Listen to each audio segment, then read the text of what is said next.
আজকে হলো বুধবার। সুন্দর সকালে সকলকে অনেক ভালোবাসা, অনেক স্বাগত জানিয়ে আজকের ব্লগটি শুরু করলাম। আশা করি তোমাদের প্রত্যেকের ভালো লাগবে। তোমরা সবাই কেমন আছো? অনেকেই দেখছো কিন্তু এখনও সাবস্ক্রাইব করতে পারোনি। সাবস্ক্রাইব করে দিও, তাহলে প্রতিদিনের ভিডিও তোমরা নোটিফিকেশানটা পেয়ে যাবে আর দেখতেও পাবে।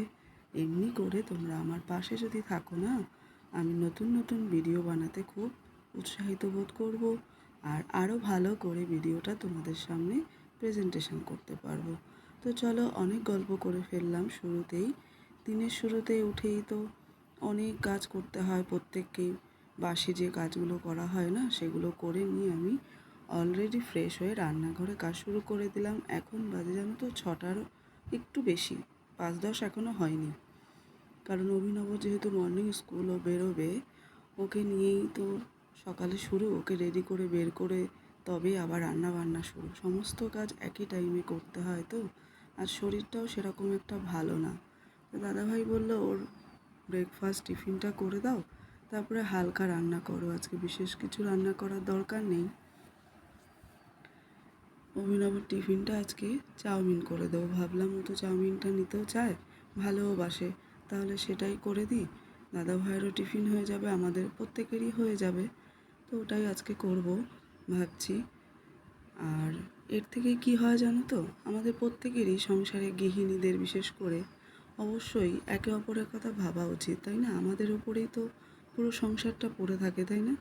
ভালো মন্দ বলো, যাই বলো না কেন, তো আমরা যদি একে অপরের কথা ভাবি, তাহলে কিন্তু সংসারে সুখী আর সমৃদ্ধশালী হয়ে উঠতে কোনো রকম বাধা আসে না। তো চলো, উঠে তো আমাকে ওষুধ মেডিসিন যেটা আমাকে থাইরয়েডের জন্য ওটা খেতেই হয়। এই বাদাম মানে রান্না আমি কিছুটা এগিয়ে নিয়ে না এগুলো খেয়ে নিই, কারণ দাদাভাইকেও দিই। আবার বসে থাকলে একসাথে খাওয়ার জন্য কিছুই হয়ে ওঠে না, সব দেরি হয়ে যায়। অলরেডি ব্রেকফাস্ট হয়ে গেছে, ভাত ফুটে গেছে, আমি অফ করে রেখেছি। আর এদিকে অভিনব স্নানের জল বসিয়ে দিলাম, কারণ ওই যে ওর টিউশন থাকে। এবার আমি রেডি হয়ে বেরিয়ে যাব। এই দেখো, আমি রেডি হয়ে লক করে বেরিয়ে যাচ্ছি। আবার তোমাদের সাথে অনেক টাইম পর দেখা হবে। এই যে অনেক টাইম পর, 5 ঘন্টা পর তোমাদের সাথে আমার আবার দেখা হলো। গেট খুলে ঢুকছি, ঘরে কিন্তু কেউ নেই। দাদাভাই অভিনবর কাছে চলে গেছে, অভিনবকে খাইয়ে দিয়ে ড্রেস চেঞ্জ করে আবার পড়তে দিয়ে চলে আসবে। আমি আবার একটু পরে বেরোবো ওর কাছে। এই হচ্ছে ডিউটি, জানো তো। শরীর ভালো মন্দ যাই থাকুক, এগুলো তো করতেই হবে, কারণ এটাই তো আমাদের মা বাবাদের ডিউটি। এসেই ছাদে চলে গেছি জামা কাপড়গুলো নামাতে। তো তোমাদের সকলকে গুড ইভিনিং বলি, কারণ এখন প্রায় 4টেরও বেশি বেজে গেছে। আবার বেরোবো অভিনবর কাছে, চাটা খেয়ে নিয়ে এবার বেরিয়ে যাব অভিনবর কাছে। এই দেখো, কোনো রকম উপায় নেই, জামা কাপড়গুলো এখন আর ভাঁজ করা হবে না, টাইম যেহেতু হাতে নেই। এগুলো এসে করব, কারণ আমি 5টা 15 ট্রেনটা ধরবো, ওর কাছে পৌঁছাবো। ওর পড়া শেষ হয়ে গেলে ওকে নিয়ে আবার ফিরবো। দাদাভাই তো দোকানে চলে গেছে।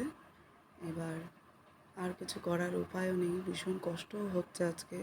ওয়েদারটাও কেমন গুমোট হয়ে আছে, আর আমার মাইগ্রেনের সমস্যা তো, ওয়েদারের জন্য ভীষণ কষ্ট হয়।